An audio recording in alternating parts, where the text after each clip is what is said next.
the subtle body, I'm not sure what that is. What that is? Well, it's actually subtle energy. Just as there is a gross body, there is a subtle reflection, you can say, of the same thing, or a shadow which remains, or it can also be what usually people talk about, ghosts and spirits and whatever. All that is part of something that does not die with the physical body. Something remains, and many civilizations have known about it. And today it is becoming, you can say, clinically known that yes, there is something that remains. So beyond that, what exactly would you like to know? So did you say the subtle body does not die with the physical body? Oh yes. So is it the same as the Atman? No, not at all. Our idea is that beyond the gross and the subtle body, there is this pure consciousness which merely reflects through the subtle, through the gross body. But it is not contained, you can say, in either of the bodies. It's not contained in it, though it functions through the subtle as well as the gross. Like, take an example, maybe that makes it easier. Any gadget, especially these, what would you say, transistor. Take a transistor, it relays music. We would say it is coming from the gadget, but actually it is not, because it's being relayed from somewhere else. But that particular gadget has the capacity to change it from a particular wavelength to a sound wavelength, which is how this gross and subtle bodies function. They catch it, they are made for that, and the light of consciousness flows through them, both the bodies, and the subtle energy does not die as long as its experiences are not complete and it hasn't found its real source, which is Atman. Mataji. So then can you say this is Prakriti, the function, the functioning? The function of the subtle and the gross? Yes, that is Prakriti. Yeah. Okay. Mataji, Yeah. is in Samkhya philosophy, is the subtle body made up of the gunas?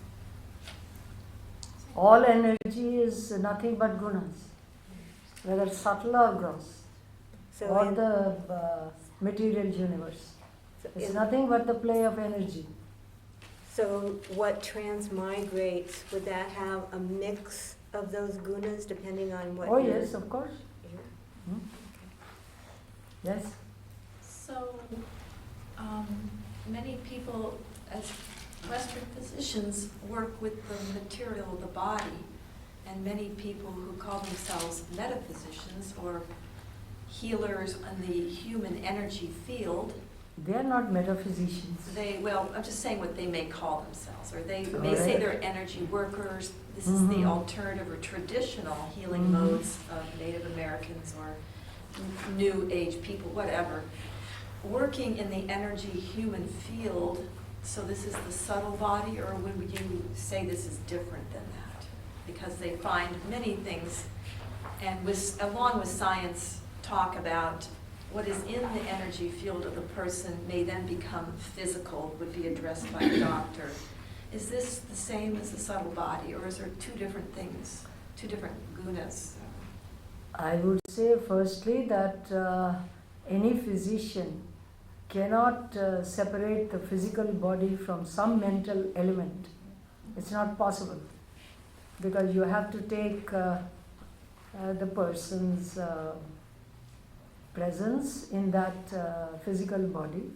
So you can never separate the two. But those who try to work with the energy which is a little deeper, subtler, well, I think it is overlapping. I would not say that there is any real separation between the two. We do imagine that there are, we talk about the gross and the subtle and the Atman, but ultimately, if there is just oneness in this universe, then it's a question of how do I look at a particular level. If I am using just the sense organ, I'll see nothing but the outer. If I am using something, my own energy, if I am using my own energy at a different level, I'll be able to penetrate to something deeper, to the subtler level. And when one is capable of merging or identifying with oneness, one would be able to communicate with that. So I don't know whether I've answered your query or not. Yes, I think you did. You see, one has to decide whether there is just one reality in this universe or many. If there are many, then the problem of how are they related to each other and what is the connection of one with the other and how do you approach these different levels, that from the ordinary point of view is, yes, that happens. But from the ultimate point of view, if there is oneness, it's a question of I or the human mind using a particular level of perception. Because each one of us has these ways of functioning. I can function from the surface, I just look at people and I just see the outer. Or I can go a little deeper, as we do with near relationships. We do try to penetrate to something deeper, and the outer seems to fade and the inner starts revealing itself slowly and slowly. And as you go deeper and deeper, I am sure one knows that crossing these various levels is possible. We do it all the time.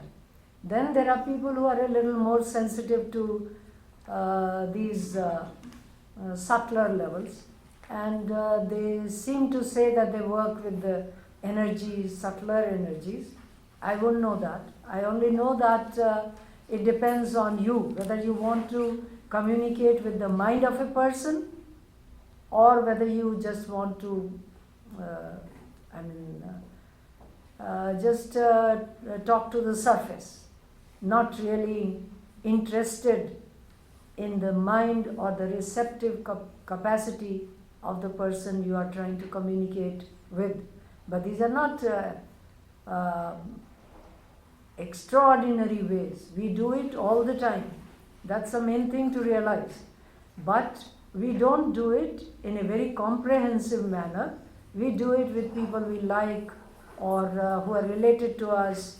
Instinctively, we try to go deeper, and we do communicate with a subtle energy. Otherwise, there would be no response. Response comes only when you try to reach out to something that is deeper. Because the surface, the material person cannot respond. It's only the mind that responds. So, the deeper you go, the more you are penetrating to the subtler level.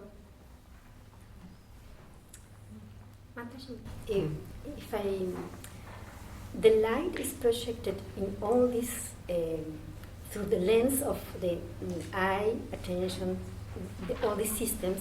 Yeah. And each one of us, in each one of these are also the screen of the what? Each one of these, physiological to the neurophysical to the psychological, are the screen of the other one. The light goes there. It's a question of where do you feel the light is coming from? From there. Alright, the rest can be taken as reflectors or refractors or screens or windows and doors. It's a question of understanding how light functions. Even the physical light, how does it function? Just look at that. Look at it. How does it function? It is outside it would look different. Inside it seems to come through these slits, and if I change the way the slits are open, again it will seem different. No? And if if there are mirrors here of various kinds, again the nature of the light would change. This is exactly what is happening within us also, because we have many impressions, many doors and windows within, and they are reflecting, refracting, disturbing, or adding, or subtracting. That's what is happening. And the whole kind of collection of all these impressions is what we feel is our own personality. And there is a light there, definitely. But this light sometimes is dim. Why? Because of the inner intervening screens, or you can call them whatever you like to. Like nowadays they have these, what do they call them? When they take, let us say from a spacecraft, they take a picture of the bottom of the ocean. What do they use? What kind of technology is that? I don't know. But they are using various ways of penetrating beyond the surface, which is not visible to the human eye. So this is what we need to understand, that we have these various ways of functioning.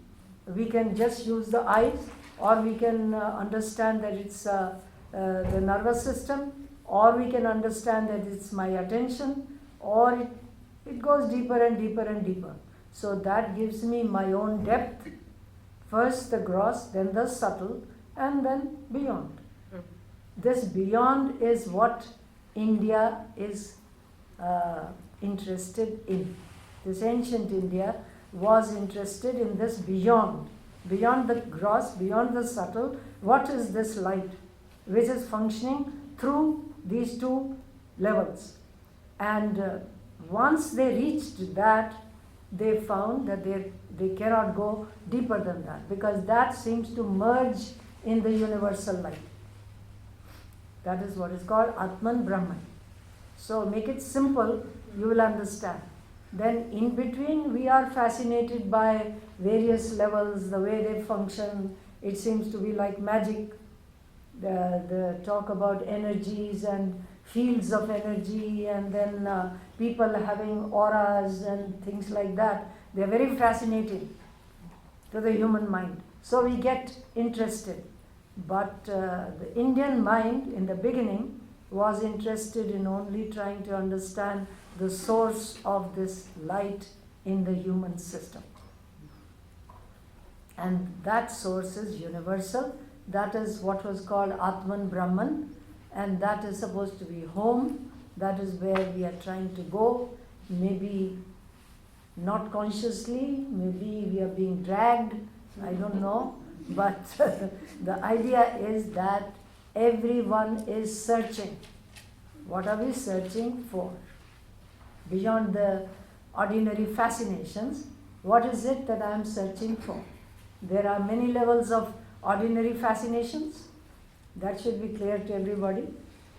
We are fascinated by colors, by lights, by relationships, by objects, by so many things, strange happenings. So the idea is that in all these experiences, what are we really looking for? Because we don't stay there. If I could stay at one level of fascination, there would be no problem. I can stay there, but we don't stay. So the idea is that we are always on the move, and we need to ask ourselves, why can't I settle down? What am I looking for? What do I expect? So that is what started these ancient thinkers on the search for the ultimate, and they seem to have found it, or they claim to have found it. It's up to us to challenge them and ask them, are you telling the truth? They will say, all right, go and find out.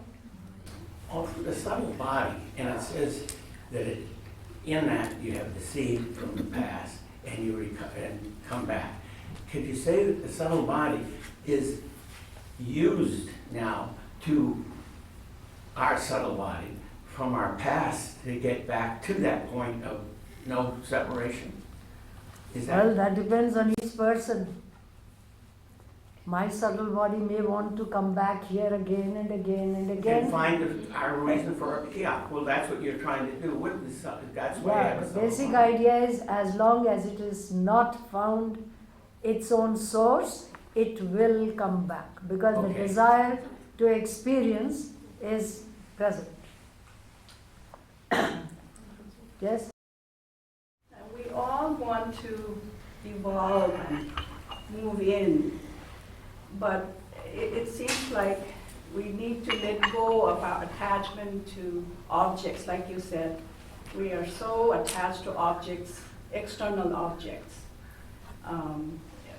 Gross objects outside, objects inside. So we have to learn to let go, right? That's it. Without that, it's very difficult for us to move in, isn't it? Yeah, but the first statement you made is, we are all trying to go in. Yeah. We are not. We usually avoid it. We're always avoiding suffering. We think we're always avoiding it. How do we learn to let go? How do we learn to let go? Till it hits me, I can't let go, usually. But with understanding, one can learn to let go. Trying to understand what is it giving me. If the mind knows it's not giving me anything, we will let go. We have let go. As I try to point out again and again, I am not the pig any longer. I have let go. But that seemed to have happened automatically, mechanically, subconsciously. Today the problem is, again and again, remember that we are conscious to some extent. So this conscious thinking makes life problematic. So we are given ideas, I have to learn to let go. So I am asking, how should I learn to let go? Because learning is something very recent. It started only at the human level, or you can say at the primate level. You can teach them some tricks. You can teach a chimpanzee or a dog some tricks, but those tricks don't function at the human level, though we are still trying to learn those tricks. So the idea is, how will I move on? Because now I know that something is being demanded of me, I am being challenged, and those challenges demand I take everything in my own hand. I control. I want to control, which is perhaps the most basic desire in the human mind, if you look at it, that I want to control, but I do not know how. So all the time I am asking, tell me what to do. I repeat it again and again. Nobody asks, tell me how to understand. The question of doing is over. It's not a question of doing. It's a question of, tell me what to understand, how to understand, and then you will discover your own path. But then asking another person, tell me what to do, doing is not the answer any longer. Somebody can tell you, all right, sit down quietly. That's number one. Then they will say, all right, look at your breathing. All right, that's doing. Beyond that, they will say, all right, now look at your thoughts and control them. Just see. Can I? Again you will say, oh, that is very difficult. I don't know how to control my thoughts. So the idea is, why don't I know how to control? And that knowing depends on understanding. It does not depend on doing. I understand totally what you're saying, and a lot of times I think people are telling other people or suggesting, or some teachers are suggesting to sit, watch your breath, because they believe that that's a vehicle for doing nothing, for not doing it. That's For not doing? Sometimes I find that a teacher or a methodology of sitting or watching breath and watching thoughts may be given with the intention that the person it's given, the instructions given to, is not that they should do anything, but that perhaps would be the vehicle leading towards their not doing as much and thus understanding more. They would encounter less doing, actually. Oh yeah, That of would lead course. to understanding. Every religion says that. Come to the church, sit down quietly, don't they? So that is also doing.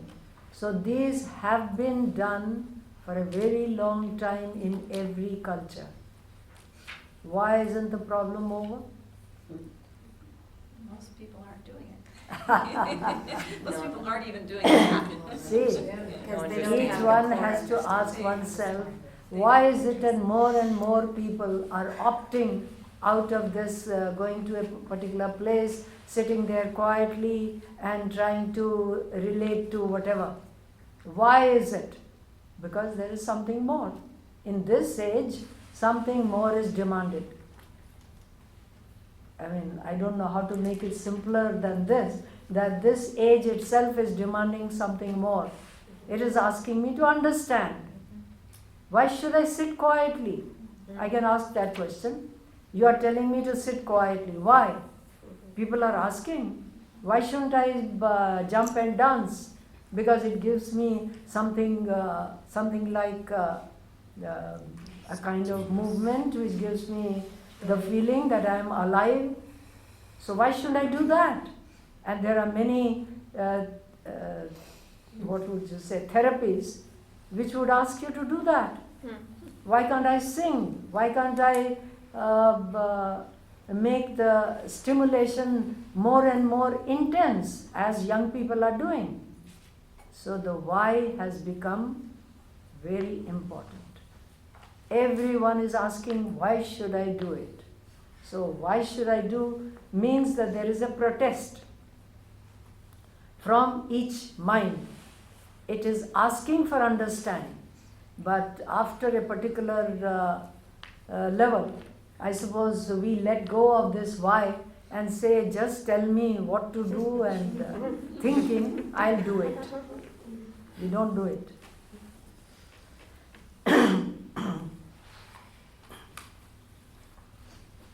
But I'm not saying that there is anything wrong with sitting still or looking at your thoughts or breathing, and I'm not saying all that at all. What I'm saying is that in addition to all that, there is a why in every mind, and that points to, I want to understand. Maybe I don't have the patience to listen to what is being told to me, like in science. It's giving me so many laws and so many answers, and I say, oh, it's too difficult. How do I go into that? I don't want to do it. All right, I don't want to do it. Then what is the way out? Then have full faith in what is told to you for doing. If I can live my life by sitting still and trying to look at my thoughts, and then that is all I need, I don't need to understand anything if I can do it. But most of us cannot do it in this age. We are asking, why should I do it? One side we say, tell me what to do. On the other side we say, why should I do it? Look at the contradiction. Yes. There were so two things. At the end of class yesterday, you ended with a question, and the question you asked us was, what do I really want? Each one of us to try to answer that question. So I don't know if you wanted us to just think about it and write our own answers, or if you wanted to. You are not supposed to write any answers Oh, because the alright. mind will give you thousands of answers. Till you go deeper, you do not know what exactly you are looking for. Give it a word, as they used to. That is where I stopped, I think. God. They gave you a word, and one was supposed to keep on asking what is God, how to approach God, how to relate to God. So we have, let us say, we are not interested in that word. What is the alternative? Give yourself some alternative. I can call it happiness. I am looking for happiness. All right, you enter in one particular direction and you get some happiness. Why do you move away? Either there is something wrong with that happiness, or there is something wrong with me. Or there's something maybe even more basic. That is the idea. So keep on asking. It's not something that we can give an answer to here and now. It is something like a discovery. And discovery means uncovering many layers. That's what we are being asked to understand. If I understand it, I will be doing my practice. Nobody is saying don't do your practice, whatever your method has been. Keep to that, but then side by side, keep some inquiry alive. Because the answers are not given on the surface. Great, and Mataji, to that point about keeping our practice alive along with inquiry, at some point, are we going to finish, because this map lays out the path, and then we talked about bhakti yoga, but are you going to then show us how to overlay the other yogas onto this? Because the jnana would be inquiry, and how we're supposed to move on those highways. How we are supposed to move on those, and let's use some And- other and- color for some And other you're reason. asking, and if I understand you correctly, you want us to integrate all of them too. Yeah, they Not can just- be integrated. Even though but- one might be more predominant in each one of us. Yeah, each one has to find out what is my own tendency, what is my predominant tendency. Alright, Bhakti Yoga, is it clear? Yes. Yes. Everyone? What about for Anna? Yes. At that level, the bhakti, and we have our personal ishta we are meditating for. Is that a reflected light or the real light? That's reflected, absolutely Because reflected. I create. Because it's an object. And self-realization, the very word self is not an object. I am that. So I have to uncover a lot. That is why it was called idol worship. That is why many religious traditions said never have, what is it? How do they call it in Christianity? Huh? Graven images. Yeah, graven images. So why? Because the mind can get stuck to the idea that the image is God, which has happened. The symbol becomes God. So you have to move beyond the symbol. Take some examples, you will understand. Let us say here is a symbol. Alright, look at that. It's a Christian symbol, a Christian image. And you are protesting today, we don't want it. Why? Ask yourselves, why as Christians you don't want to look at that? Because it reminds you of something which I don't want to do or I don't really understand. We are told that somebody came as a savior and he sacrificed himself for me. I don't like the idea. Do I understand that the universe is always sacrificing itself for me? Do I? Who gives me food? The universe. So isn't that a sacrifice? I don't like it, so I reject. But then replace it with something that's as meaningful. So bhakti meant try and go deeper understand. There also it's a question of understanding, because I was told perhaps by the church or by the priest that you cannot ask questions. Therefore, you took it for granted that I leave the whole thing. What's the idea? Go deeper, try and understand that it is a symbol, and the symbol doesn't go away. It isn't as if the image itself is wrong or something is lacking. It is the truest image. Think of Sri Ramakrishna, who is suffering from cancer. What for? If not for doing tapasya, for whose sake? That is also sacrifice. So, try and go deeper and understand these ideas, why they were given. I am not saying that you have to go back to those symbols, but try and ask yourself, have I replaced it with something that's as meaningful? If I haven't, or as reassuring. If I haven't, then naturally my mind will play the devil, keep on asking me, keep on making me restless, and doubts and questions and everything will arise. And finally I'll say, become a skeptic and cynical and say, oh, this world is bad, there's nothing in it. And finally I'll come to myself and say, oh, I have wasted my time and wasted my energy, and I am no use either. But that is not what it is supposed to be. So even Bhakti Yoga demands some understanding. Without that, I don't. So can we move on to another yoga? Another yoga is Raja Yoga. Very difficult to practice and very difficult to really understand. That I have many layers. Each layer needs to be transcended. Can I transcend from this object to this?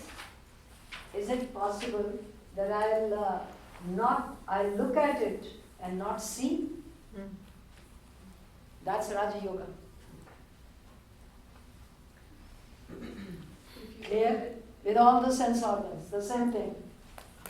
Are you saying that you don't see anything? The idea is that I have the capacity to withdraw. Yes. So that withdrawal, can I practice with all the sounds, with all the objects, with all the images, just from outside? I haven't even come to the inside. So Raja Yoga demands that each layer should be removed little by little, and it takes a lifetime to practice even one. So then from there, then don't pay attention to this, pay attention to this. To the sense organ, which is in the nervous system, which is actually the most important center than this. Because if I don't pay attention to the nervous center, I am not going to see anything. So can I control that? Can I control that attention not being paid to something that I don't even know anything about? So Raja Yoga, let us not talk about it. Beyond our capacity. What? We have a seminar on it. Yeah. Then we come to Jnana Yoga. Jnana Yoga presupposes that you have understood all this and you realize that it is giving you not immediate reality, but something that is mediated.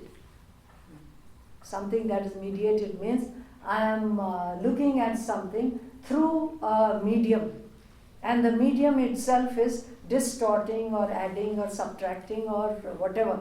Therefore, if I have understood completely, I just withdraw my attention and go back to this.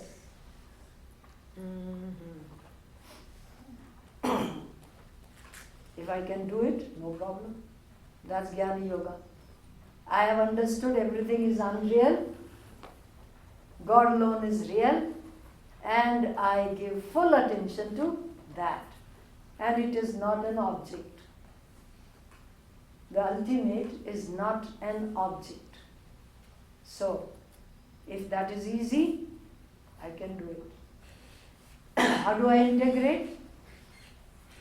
I can integrate these 3 yogas. Again, it will depend on, have I understood?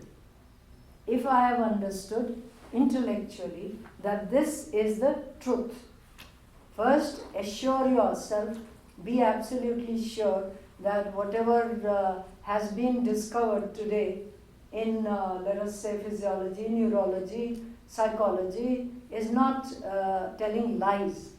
Number 1, it is talking about me. Number 2, if it is talking about me, then do I really care to understand and keep it in the background of my mind as in my daily functioning? If I can, then the demand is that you withdraw attention. Because how long will you go on looking through a medium to find reality? Am I making it clear?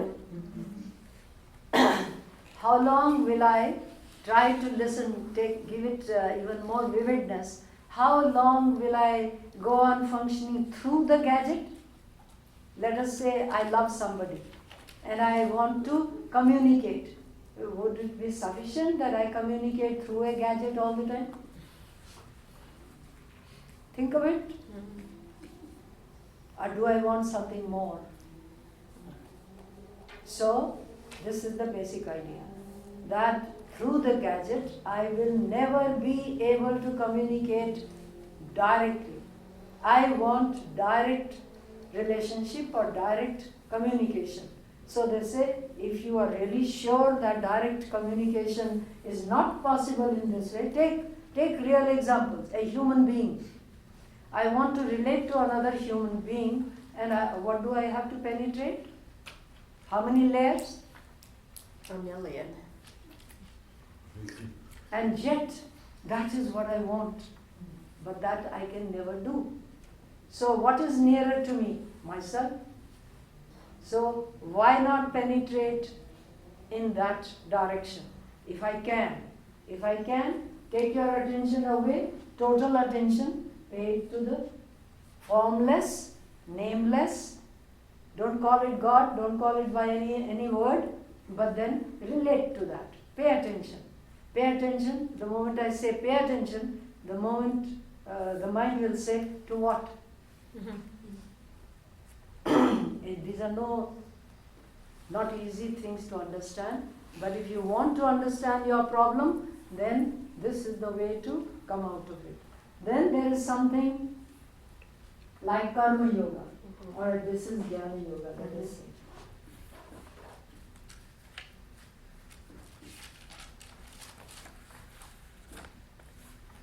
Absolute direct attention to, take attention, give it there. And so Mataji, the difference is in Bhakti Yoga, there's a representation in As some a sort of a form, and in the Jnana there is communication, Nothing. light or There is nothing. What will you pay attention to? light. To light. What do you understand by light? So That's whatever, we gotta start somewhere. But that is also an object then. So that is Bhakti Yoga. But we can be It's not Jnana Yoga. Then is it the Buddhist idea Come. of shunya? Shunya. Like that's it. When you said nothing, that's what that is. Idea is, whenever you ask your mind to pay attention, does it ask you to what? Attention to what? Right? Yes. So, what will you put as equal to what? In Jnana Yoga? Yeah, In Jnana Yoga, there is Okay. nothing. yeah. So that is why it is the toughest. Oh, okay. Okay. Got it. Okay. Raja Yoga is tough in Yeah. one way. This is This equally. is tough equally Okay. or more so. Okay. And then what are we left with? Karma Yoga. Karma. Alright, let us come to Karma Yoga. Yeah, this color is there.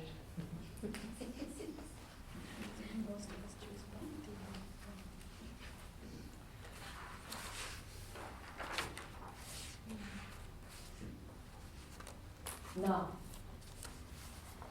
see within yourself how predominant activity is.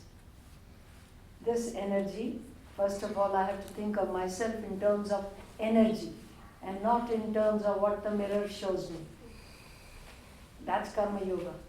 I am energy. I am trying to convert that energy into action which will give me a reward. Clear? Do I ever do anything without thinking, what will it give me? Ask yourself. No. So the simple way that they have given is, alright, you are, maybe it is compulsive. I can't control my activities. So even breathing, even, what is it called? In the Bhagavad Gita it says, even the winking of the eyes is activity. Anyway, that's the extreme. What Krishna is trying to tell you is that energy is always on the move. And I as energy am always trying to transform my energy into something else so that it gives me back something. In all these yogas, we are doing the same thing. In daily activity also I am doing the same thing. These yogas are asking you to go about it with understanding. So let us say that karma is so predominant that I cannot be without activity or without action even for a second, as they say, because there's nothing in this psychophysical system excepting energy. So this energy is always flowing in this direction. Let us put not the tree, let us make it a little more, I don't know. Can you represent the world in some kind of a where there is a lot of meaning? I don't know, because I can only give you words. So, I am always busy there, and let us make this energy a little more erratic, Wait. make it as confused as possible. Involuntarily. It is not voluntary. Alright? Involuntarily, I am always moving out, spiraling out. So, and it is activity that basically gives me all the problems because it seems to be compulsive. I can't control it. Sitting, if I ask you to sit still, the whole body will start complaining. All the muscles and all the nerves and all the everything starts complaining. It says, why don't you get up? The eyes will say, why don't you open them? The ears will say the same thing. So the idea is, first of all, realize it is compulsive. So I want that to become a yoga. This thing is not a yoga. We have another word for that, which is called bhoga.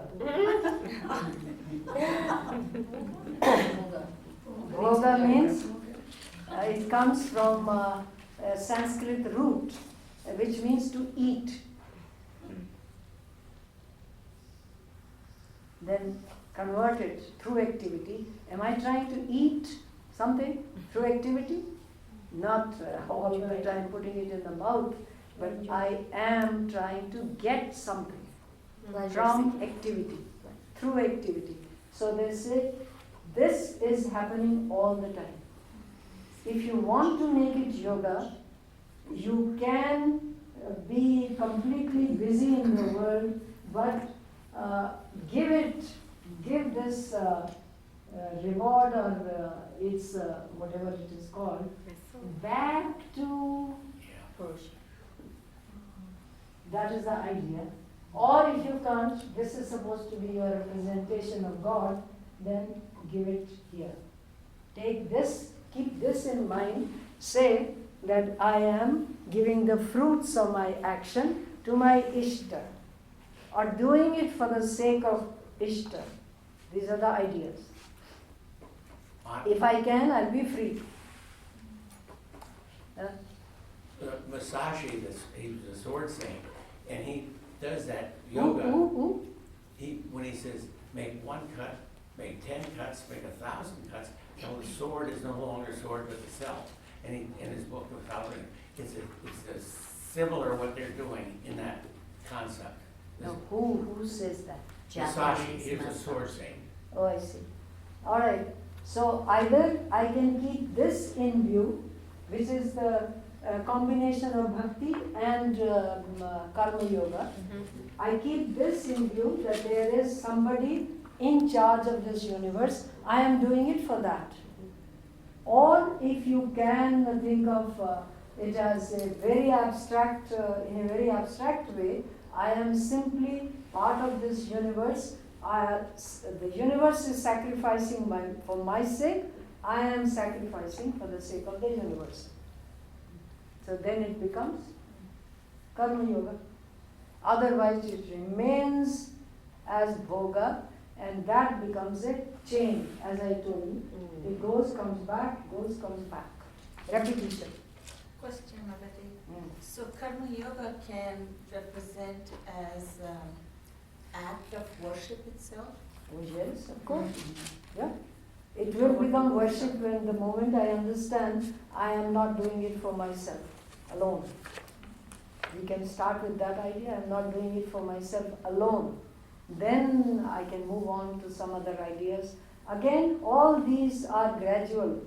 Don't think I can jump and just now make my activity into karma yoga, or make my thinking into jnana yoga, or make my practice into raja yoga. There is no such thing. These are highways, and right now I am. Can somebody make? This is the way. Oh, labyrinth.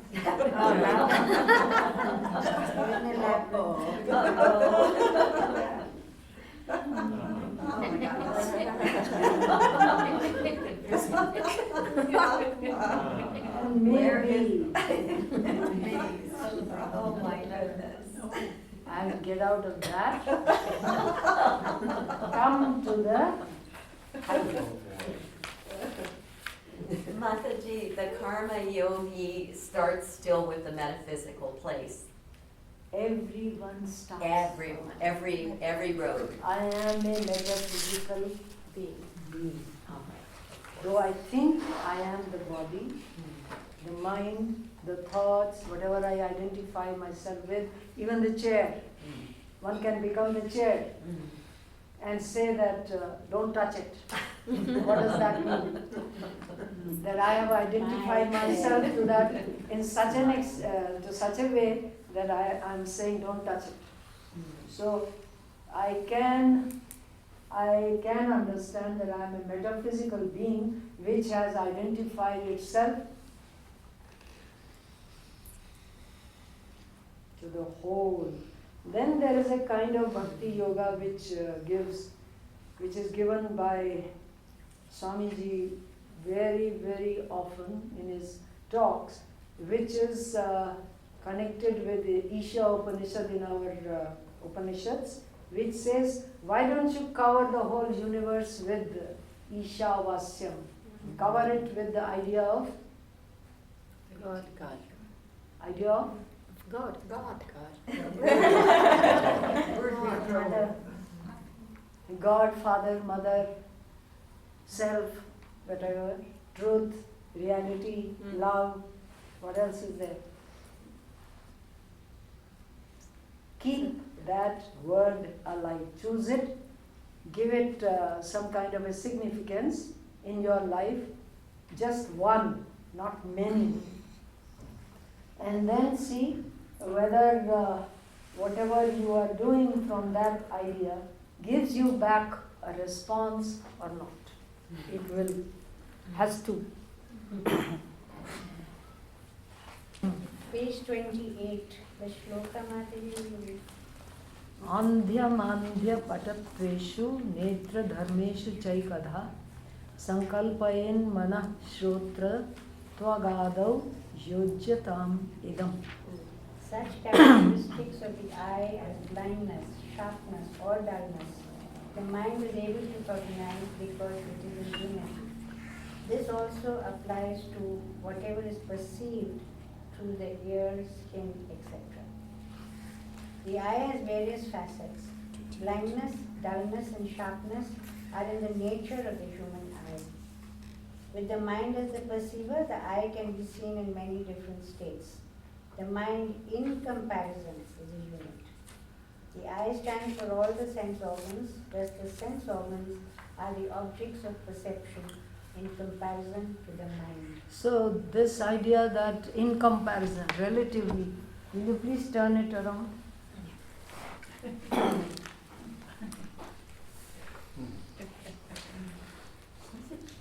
In place of these 5 basic elements, I am going to draw the tree again. Good job, guys. Alright, these 5 elements make the objective gross world. So let us put the same representation there. This is multicellular. Yes. Yes. Yes. Not clear? Yes. Yes. Definitely. I can't see it, but it is. Science tells me it is multicellular. Alright, made up of many parts. Alright, in comparison to that, where is the eye? Where is the eye gone? Alright, in comparison to that, this is less divided, more of a unity.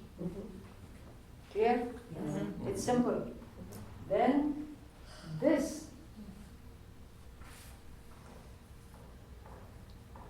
I should use another color.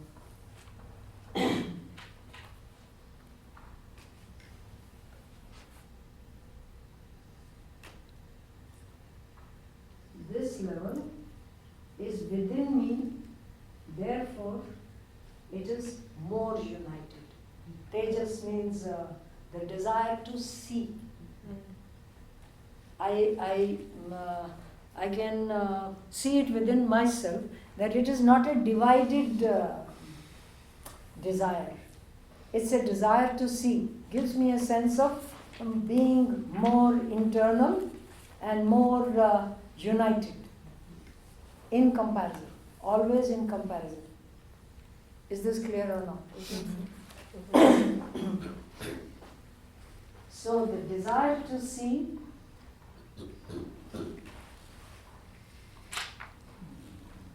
from here I can go to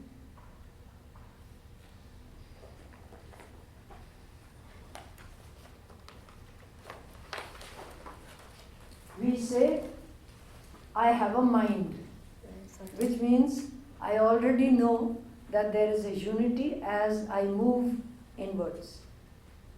My mind, actually at this place you can place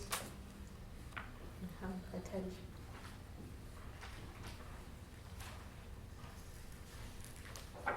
attention. I know attention is more of a unit than the desire to see. You have to see it within yourself. The desire to see is not so very, it's a little vague. What do I desire to see? It can change into multiple directions immediately. I want to see this.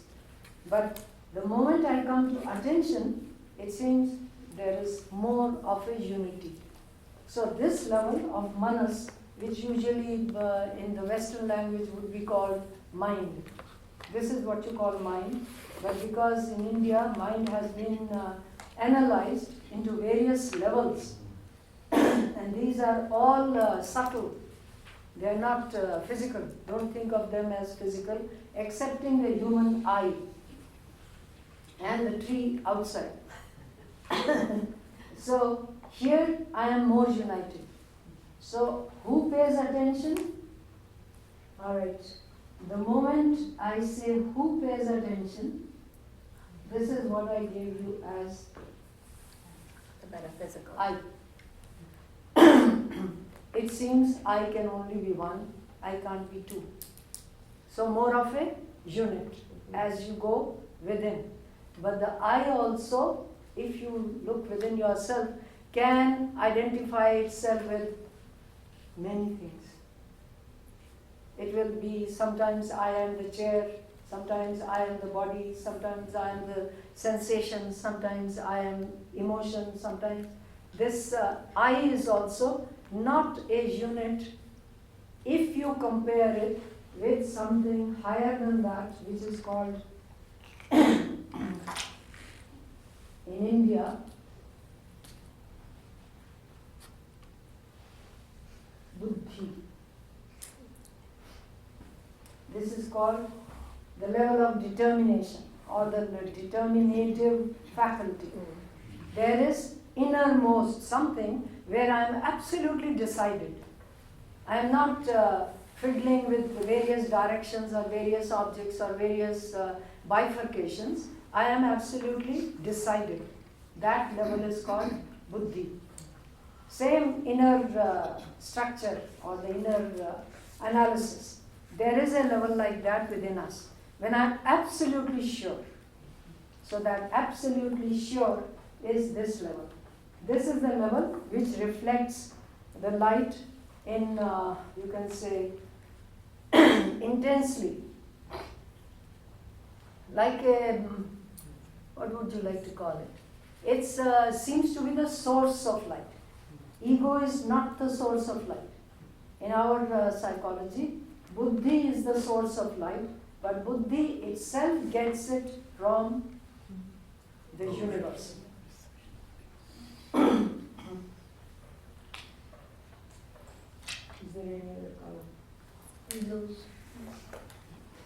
Green is there. So finally, I ask, and this is the question that becomes very difficult for us to accept, that everyone is saying I. So, can it be possible that there is a universal source which has divided itself into millions? Like, let us say, one sun reflected into billions of bubbles. And each sun, the reflected sun, will be absolutely complete, which they have found in holograms. Physically, they have found it in holograms. What is a hologram? Who will come and explain, please? It's a perfect replication of the whole. No, give a little more body to it. Why don't you come and explain? No. The only thing I can think of, Mataji, is what they say in science fiction from Star Trek. You know, they have holograms. Give that. What is it? Holograms it was reflected light that made things look real. And people reacted to that, that reflected images as if it were real, but it really wasn't real. That is the idea, that they have 3 dimensions. Even if it is cut into pieces, it has those 3 dimensions. So this is 3 dimensions make us feel the world is real. So that's a hologram. So think of the buddhi as, or think of each point of consciousness as a hologram. Something very difficult. Cut me into pieces. All right. Each cell or each atom or each electron, nowadays they are talking about it, will reflect the whole universe. I have heard about these ideas. This is the level of quantum physics. So this is what India discovered psychologically, not physically, psychologically. That each one of us reflects the whole, not the part. But at what level? At this level. And since this seems to be universal, this is the straight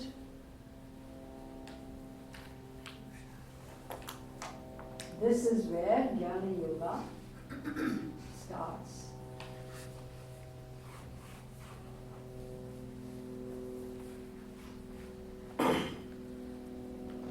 Now this is happening automatically all the time. Nobody can say the light that is in me is my own. It's reflected light. And because it is reflected light, it does not seem to satisfy us. Therefore, we look for lighted objects. Do you understand? That we look for lighted objects, or we look for bright things, or bright lights, or bright colors, or bright relationships, or what else is there? Bright songs and bright music.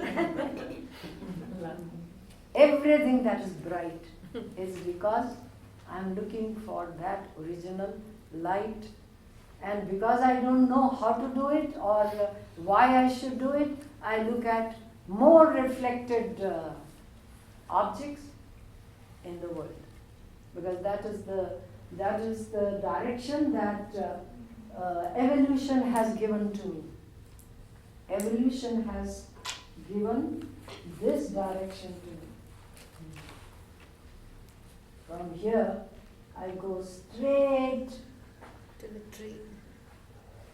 to this and ask the tree to shine. This is the evolutionary. Doesn't that come from Prakriti? According to Advaita Vedanta, there is no separation between Prakriti and Purusha. Without the light of Purusha, Prakriti does not function. So, this is the whole idea. That every creature has gone through the same evolutionary process to come to the object, to find more reflectors so that they reflect me. Yes? Is it that it goes that way with the arrow and then comes back with the arrow? Yeah, that is the whole idea. It's like, how did you enter in? Okay. You go back. We are trying to go back. We have become more mental than physical, but we don't recognize it. We don't understand. All right, I think it's enough. No? Yes? I often hear the word involution used. Yeah. Can you talk about that? When that comes to happen? With every yoga, we are, all right, don't use that, involution. I'm trying to understand. Aren't you a little less aware of what my eyes are showing? Now, excepting when you are looking at this, but when we are trying to understand, we are going inwards. We are trying to understand with something which is not the human eye. I'm trying to pay attention to something which is deeper in me. That's involution. So carry that to the ultimate. That's involution. I guess I've heard it used by people who say it means the energy light of Atman coming into me, but without my understanding of thought. Yeah, but that is the thing. That is evolution. Coming out, going back is involution. Okay, I've heard people use it the opposite, I guess. Oh, that So is. then I'm confused, okay. Yes. So what would be the difference? Okay, you just mentioned Advaita Vedanta, there's no separation of the Prakriti and Purusha. So is that the difference Between that Samkhya? and Jnana and Yeah. Jnana Yoga? Yeah. Okay. Yeah. So is there anything else? I don't think so. This is all that India has to teach. That you are already in the process, you cannot stop it, but you can repeat it over and over again at any level. You can repeat it because you feel that your experiences are not over in the reflected light. reflectors are all over. Everyone is a reflector for another person.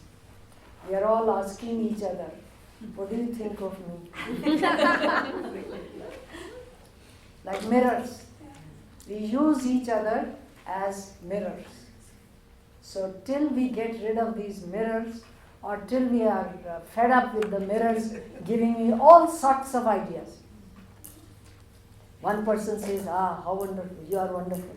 Another person says, And it has nothing to do with anything. It's like, it's kind of not, I mean, it's just somebody's perception, right, Mataji? oh yeah, I can say right, but just ask yourself whether it makes a difference or not.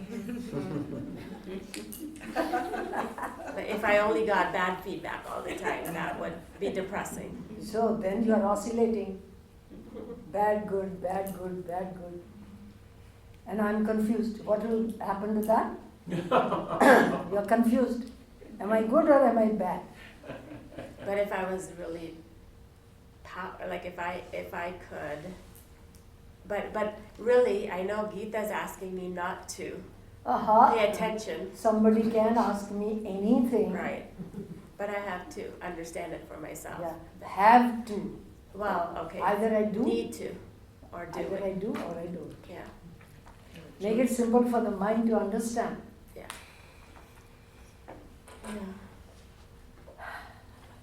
So the book is complete.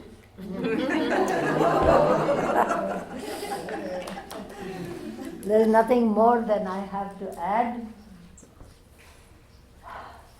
Now it is up to you to ask questions tomorrow, if you have any. We have a class today. Today, Mataji. Oh, We're at the end of the day.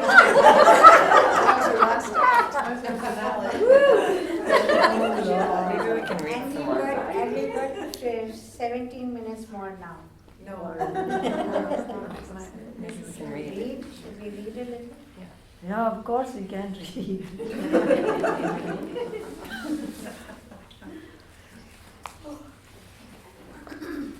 Page 29. Consciousness alone. This is the first time a teacher related. First Usually time. the teacher insists, read. And teacher say class over. Isn't that good? We got it. And students are saying, we want to stay.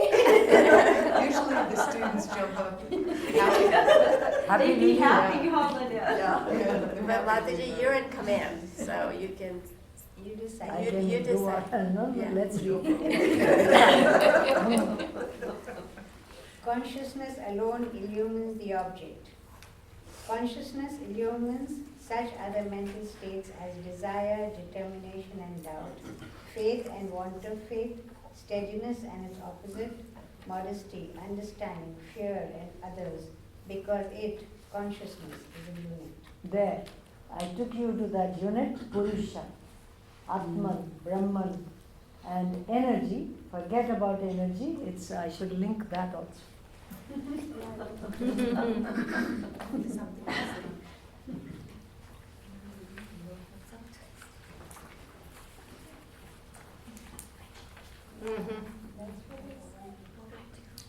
Link of the Yamita. This is Advaita Vedanta. As long as you are within the gadget, it's not being, it is being analyzed, and you come to this level, energy. So who does energy belong to? The light. Light transforms itself in energy, and energy can also get transformed into pure light. Now this has not been reached, as far as I know, in physics, because they don't deal with consciousness from that point of view. But in psychology, you can see it very clearly within yourself if you only take the trouble of seeing. I have a desire. Desire is energy. Clear? Desire is the function of energy. It leads me to action. Action gives me back something. And there is a light which absorbs it. That's all that I can say. Quick question, Mataji. Yeah. You were saying for Advaita, Purusha and the Prakriti, just go, I'm trying to put the words together. The whole thing is the play of energy. And finally, when you try and ask what is energy, you can only say it's a kind of light. So, what I'm trying to understand is, for Sankhya psychology, you have to go through the Jnana Yoga, Karma Yoga, all those steps? No, Sankhya gives you the analysis of the inner organ and leaves you there, saying this is the play of energy. Then they came to the idea of consciousness, and they could not understand how consciousness can get converted into energy. And that is the problem for ordinary people like us. It is a problem for physics also. How does consciousness get converted or get transformed into energy, and energy back into consciousness? We can understand this psychologically, but physically they haven't reached that level. And we have this division within us. We say I and confuse it with the body.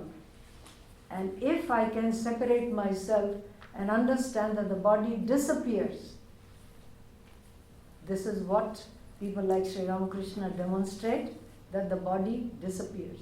The world of forms and shapes disappears. So where does it go? It goes back into pure consciousness. It was pure consciousness to begin with, and there, that is where it goes back to.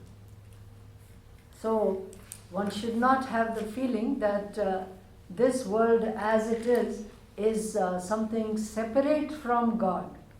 This was what ancient religions were trying to teach us. It is a creation of God. Later on we made it as if there were two, but actually what they were trying to say is, this is God. Why don't I see it? Because I'm not using the proper method of seeing it. Would you say that this Jnana Yoga connection with the Purushartha, the energy level has to be sattvic to connect it like that? Yeah, of course. Now work it out yourself. Make your own connections and understand. Because that is what we need to do, actually. Make your own maps and see that the map becomes clearer and clearer, and then try and apply it in your daily life. That's all. That becomes part of one's tapasya or one's way of understanding, and out of confusion.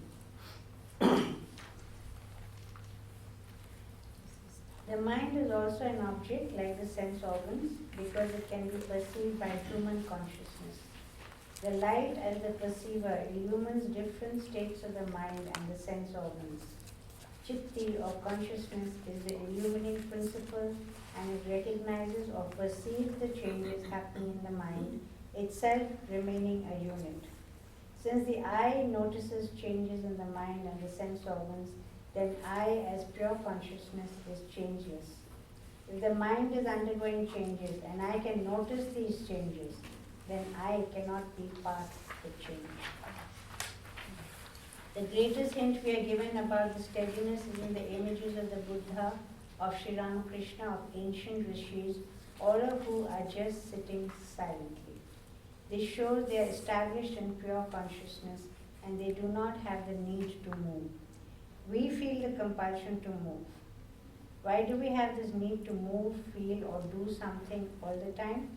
This is due to the superimposition of consciousness on the functions of the mind, sense organs, and the body.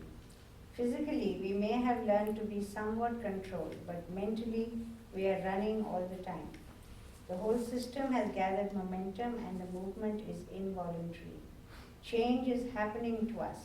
We are not bringing about the change. We have become victims of the system. We can stop it only if we get hold of a method, or till we get someone to tell us how and have faith in that, or till we get a shock.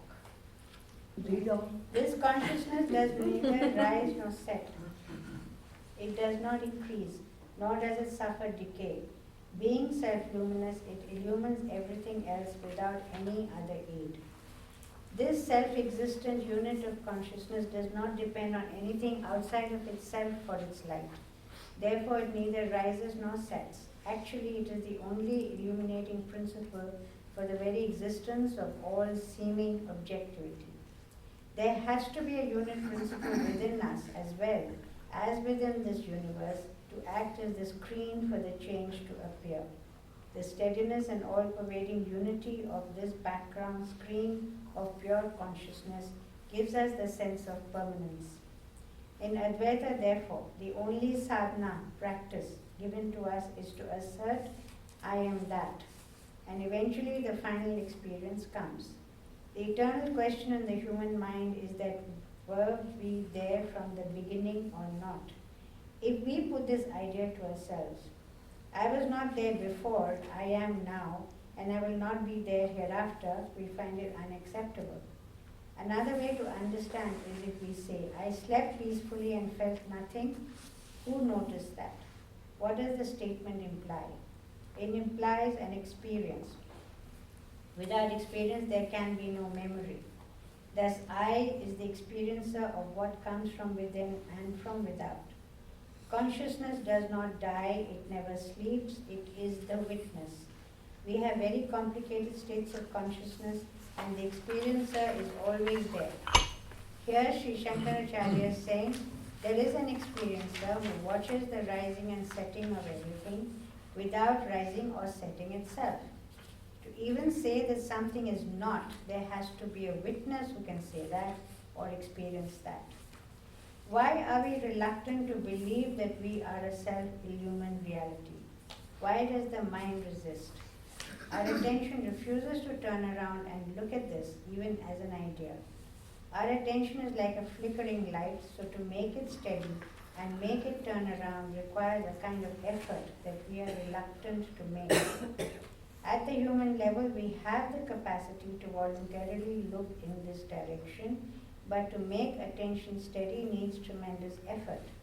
To practice this steadiness, we need a mental or physical focus. The question is, are we interested? Voluntary attention has nothing to do with interest. The existence of truth does not depend on whether we are interested in it or not. Willpower does not come from being interested in the object. It comes from practice, which needs tremendous effort. It teaches us how to become more conscious. We have to pass that level and learn to concentrate without interest being involved. We have to create the motivation to search for truth. The great claim made in the ancient psychology of India is that with Brahman shining, everything shines. So on that, what was just read, is that more a description of Raja Yoga as opposed to where you're suggesting that attention has to be a function of willpower, as opposed to earlier in the text? Attention is always there. Depends on what we are paying attention to. It can be involuntary attention, which we are using all the time. It can be subconscious, it can be conscious. Attention is being directed to the sense organ. Therefore we see. So it can be involuntary, it can be voluntary.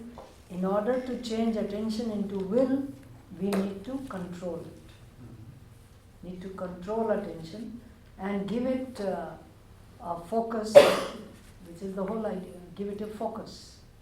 And is that a perspective from Raja Yoga as opposed to? Raja Yoga is the very basis of all the yogas. Raja Yoga is never, it has been accepted by all the philosophies of India. but its direct experience or direct practice has lost its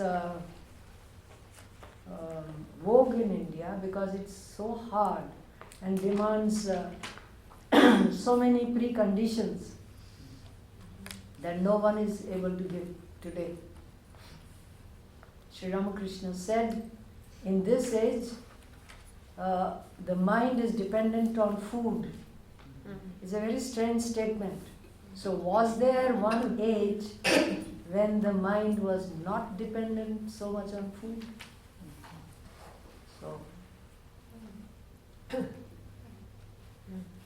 not even mind, he uses the word prana. Vital energy is dependent on food in this age. So, maybe vital energy in some other age was dependent only on thoughts. Yeah, can be. It's referring to food in the physical form. Pardon? It's referring to food In the physical form. not vibrations or. No. Or the Panchamahabhutas, right? We have become very connected with the idea that without food I cannot survive. And you can see it all around. The amount of food that was taken, when I think of myself as a child, there was absolutely no snacking. Early in the morning you were given maybe a glass of milk, finished. Then there would be lunch, no tea or snacks or anything like that. At night you were given 2 chapatis and a little vegetable, that's all. Today we feel the necessity. So where has this necessity come from? From advertisements? From seeing everybody eating and therefore I want to eat? So we don't really know these things any longer. And then people used to keep fasts. I remember a fast kept by my mother, 40 days. She started with the regular food, then went on reducing it to just one little something. How did they do it? And it isn't as if then they said, now I can't work because I haven't eaten or things like that. Not at all. So the mind, as far as I understand, is that the mind was busy with something else. Not with so much this intake of physical food. Would you say we conditioned? Pardon? Would you say we conditioned ourselves, or we tell ourselves that we need so much food? Involuntarily. It's all involuntary imitation. So to become conscious human beings, one needs to be very alert about everything, and that we are not doing, we don't want to do it. So